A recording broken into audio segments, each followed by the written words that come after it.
Hey guys, welcome back to the Music Mindset channel. Well, today I'm going to dive into the background and history of one of the most famous guitar players there ever was. That's Jimi Hendrix. You can't think of rock music without mentioning the name Jimi Hendrix. He kind of started it all. But with all that, the funny thing, a lot of people don't know that his career only spanned about a decade. And he only became really famous in the last 4 years of his life as a soloist. And most of all, when he passed away, he was only 27 years old. Wow, I got pants in my closet that old. But what I'm going to do today is dig into the background of what exactly happened the last couple of months, last couple of days and hours of his life, and what exactly are some of the speculations surrounding his mysterious death. So hang in there as me and Mr. V-Man take you on this journey. Yeah, man, it's sad we had to lose this rock music franchise. And with a whole lot of speculation, too. Let's go, bruh. This is gonna be good.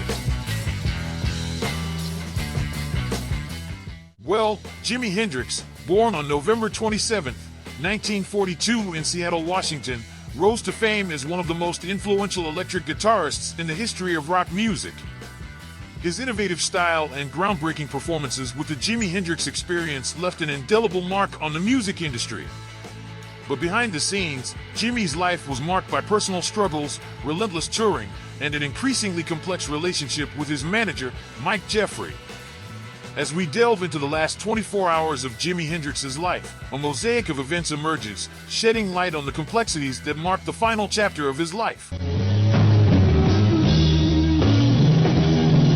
In the late summer of 1970, Jimi Hendrix found himself entangled in a web of exhaustion, personal turmoil, and the pressures of his fast-paced life. Amidst relentless tours like the Cry of Love tour and sporadic moments in the recording studio, Jimi grappled with various challenges. Just 3 weeks before his tragic end, Jimi delivered a memorable performance at the Isle of Wight Festival. Despite technical issues, he showcased his resilience by overcoming numerous obstacles. A week later, he took the stage in Germany at the Open Air Love and Peace Festival on September 6, 1970, which would be his last major concert before his untimely death. His final live performance was on September 16, 1970, at Ronnie Scott's Club in London, where he shared the stage with Eric Burdon and War. That's when we were called the Eric Burdon and War Band. Last band to jam with Jimi Hendrix. That's right, now you know the history. This remarkable musical event was vividly recalled by Eric Burdon, who noted the electric atmosphere and Jimi's soaring performance. On September 17th, Jimi Hendrix woke up late in Monica Dannemann's London hotel. Dannemann, his girlfriend at the time, played a central role in the events that unfolded. The last known images of Jimi were captured in Dannemann's garden, where he posed with his iconic Stratocaster, the Black Beauty. They spent the day together, shopping on the streets of London and meeting with Devon Wilson, also known as Dolly Dagger, a figure known for her connections with music stars. As night fell, Jimi found himself in the home of strangers, drawn by an invitation for tea. The evening took a different course with the inclusion of wine and hash. Uncomfortable with the situation, Dannemann left the house with Jimi, sparking a heated discussion fueled by her jealousy over the women in Jimi's life. Back at Dannemann's hotel, Jimi took a bath and began crafting what would become his final song, The Story of Life. The lyrics pointedly reflected his state of mind. Later that night, tensions persisted between Jimi and Monica. She dropped him off at a party they had been invited to, but due to their argument, she left him there. Jimi reportedly ate Chinese food and consumed a cocktail of drugs, including an amphetamine tablet, and spent the night in a haze.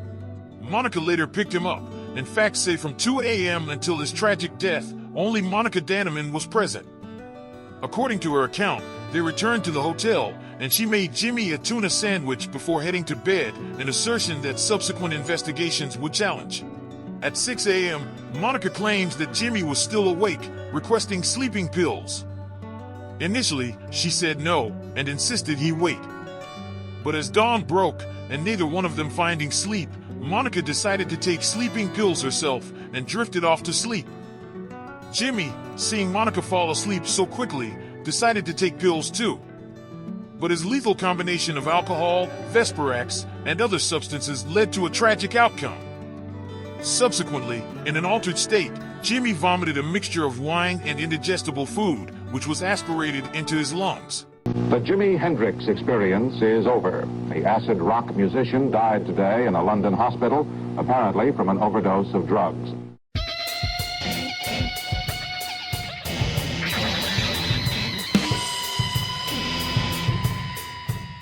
The official cause of death was asphyxiation due to inhalation of vomit while under the influence of barbiturates.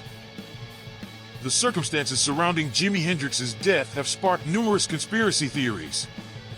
One theory involves his manager, Mike Jeffrey, who allegedly had a $2 million life insurance policy on Jimi.